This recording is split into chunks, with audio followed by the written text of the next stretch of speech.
DElEd के प्रिय छात्रों, बाल्यावस्था में बाल विकास के जो आप पेपर देख कर के आए हैं, इसमें मैं आपको बताने वाला हूँ इसके ऑब्जेक्टिव आज के 2 जून वाले पेपर के। आप मिलान कीजिएगा। यहाँ देखिए परिपक्वता का अर्थ कुछ बच्चों ने याद किया होगा उन्होंने सही भी लगाया होगा, अभिवृद्धि एवं विकास। बिल्कुल राइट आंसर है इसका, अभिवृद्धि और विकास, ये वाला राइट है इसका। और विशिष्ट गामक कौशल में निहित, तो देखिए विशिष्ट गामक कौशल में हमेशा क्या होता है कि नॉर्मल सामान्य क्रिया होती है जो होती है उछलना कूदना। जी, उछलना और कूदना। अंतःक्रिया प्रक्रिया होती है। देखिए अंतःक्रिया प्रक्रिया कौन सी होती है? द्विमुखी होती है, क्योंकि आंतरिक क्रिया जो होती है ना, बाह्य हमें दिखती है, और आंतरिक जो क्रिया होती है वो हमारी द्विमुखी क्रिया होती है, जिसके अर्थ जो होते हैं वो अलग अलग होते हैं। एक आता है अपना आक्रामकता शब्द जो है वो लैटिन भाषा के किस शब्द से लिया गया है? तो देखिए यहाँ पर कुछ बच्चे कन्फ्यूज़ होते हैं। हम देखते हैं कि ये प्रगति से लिया गया है, बिल्कुल राइट है, प्रगति शब्द से लिया गया है। अगला है छात्र गैर हाजिरी का कारण। गैर हाजिरी को समझना है बहुत। देखिए इसमें क्या होता है कि यहाँ दंड और भय, घरेलू प्रताड़ना, बीमारी और अज्ञानता। तो यहाँ पर अपन देखेंगे कि बीमारी तो एक सामान्य है, घरेलू प्रताड़ना तो इसमें कोई इफेक्ट नहीं पड़ता है, ये कोई गैर हाजिरी का कारण नहीं है। हो सकता है माता पिता बच्चों को मार के स्कूल भेज भी दे, तो उसमें तो उसे एब्सेंट रहने की कोई आवश्यकता पड़ेगी नहीं। यहाँ पर आता है दंड और भय। अधिकतर गैर हाजिरी का मतलब होता है कि बिना कारण के कोई बच्चा जो है वो क्या कारण रह रहा है, तो या तो वो डर रहा है या उसे किसी सज़ा से, तो यहाँ पर रिएक्ट जो बनेगा वो है दंड और भय बनेगा। ठीक है, इसी प्रकार अपन थोड़ा और आगे चलते हैं। रिक्त स्थानों की पूर्ति कीजिए। बहुत अच्छा सरल पेपर था। बालक की प्रथम पाठशाला, सभी को पता है बच्चा सबसे पहले परिवार में ही सब कुछ सीखता है। ठीक है, तो परिवार जो है इसका राइट आंसर हो जाएगा।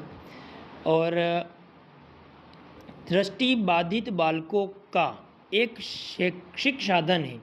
तो देखिए शैक्षिक साधन जो दृष्टि बाधित होते हैं बच्चे जो देख नहीं पाते हैं, तो देखिए उनको जो पढ़ाया जाता है उस लिपि को अपन बोलते हैं ब्रेन लिपि। तो ये उसका हो जाए ब्रेन लिपि, जो उसका राइट आंसर हो जाएगा।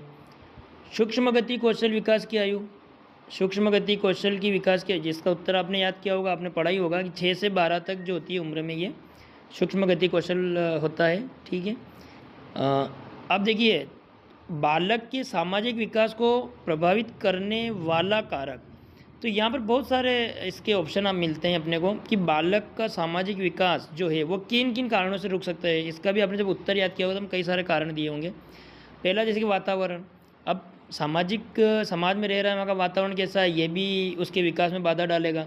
हो सकता है बेरोजगारी या उसके परिवार की आर्थिक स्थिति वगैरह को लेकर के, ठीक है, या वहाँ की परंपरा रीति रिवाजों को लेकर के, तो आप वातावरण लिख सकते हो। ठीक है, इनमें से कोई भी कारण आप लिख सकते हो।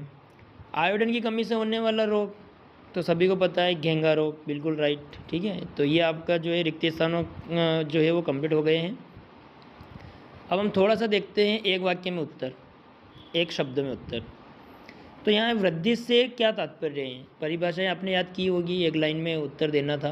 तो यहाँ पर देखिए वृद्धि से जो तात्पर्य उसके आकार और वजन से होता है। ठीक है, भार वगैरह से होता है। कौशल सुधार की 2 विधियाँ बतानी थी। तो देखिए एक तो अभ्यास, अगर हम किसी चीज़ में सुधार लाना चाहते हैं हमारी कौशलता में, तो अभ्यास जो होता है बार बार किसी चीज़ का रिवीजन किया जाए, तो एक कारण वो। ठीक है, दूसरा जो कारण अपन देखते हैं अभिवृद्धि। ठीक है, अभिवृद्धि भी इसका एक कारण होता है। ठीक है, अभिवृद्धि, ओके, अभिवृद्धि। अब आपका क्वेश्चन था खेल का अर्थ स्पष्ट कीजिए, तो सभी बच्चों ने अपने अपने अनुसार इसका आंसर दिया होगा। खेल का अर्थ, तो खेल का अर्थ देखिए क्या है, एक तो अपना शारीरिक विकास करता है, ठीक है, मानसिक विकास करता है ये, तो इस प्रकार से अपन इसमें लिख सकते हैं। प्रतियोगिता के प्रकार, तो प्रतियोगिता तो वो लिखित होता है, मौखिक होती है, प्रतियोगिता कई प्रकार की होती है। ठीक है, अपन इस चीज़ को समझते हैं, ये भी आपने याद किया होगा। बाल श्रमिकों की समस्याएं, अब देखो बाल श्रमिकों की समस्याएं क्या होती है कि या तो परिवार या फिर रोजगार, ठीक है, इस प्रकार से आर्थिक स्थिति वगैरह, ठीक है, स्वास्थ्य भी इसका इफेक्ट डाल सकता है, ये समस्याएं हैं।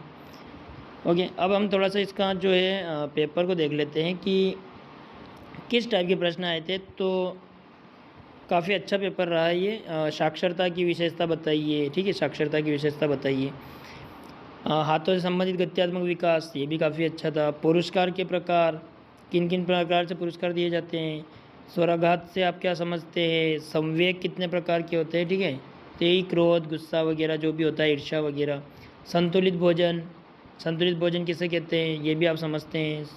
खेल क्या है, ये भी आपने लिख दिया होगा। रूढ़िवादी, बालिकाओं के शाला त्याग, देखिए बालिका, अगला जो आपका पेपर होने वाला है आप ध्यान रखना, बालिकाओं के शाला त्याग की समस्याएं या बालिकाओं के लिए शिक्षा का, ये प्रश्न आपके अगले पेपर में भी आने वाले हैं। और ये देखिए शाला त्याग उपचार, प्रतियोगिता की विशेषताएं, तो मैंने आपको ऊपर बताया था अभी प्रतियोगिता के प्रकार, जैसे लिखित, मौखिक, ये इनकी विशेषताएं हो सकती है। इससे ज्ञान के जो है बढ़ने का, साक्षात्कार वगैरह। किशोरावस्था की विशेषता, ये आपने लिख दिया होगा।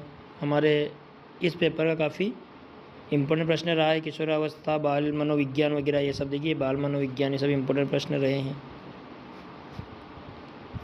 विकासात्मक, बालक के खेलों को प्रभावित करने वाले कारक जो है, तो खेल के कार्य, बहुत अच्छे प्रश्न हैं। बहुविकल्पिक, तो ये आप देख सकते हैं। अब इसमें कुछ प्रश्न ऐसे भी है जो आपके अगले पेपर में भी आ सकते हैं, जैसे यहाँ पर देखिए ये समावेशी हो गया है ना।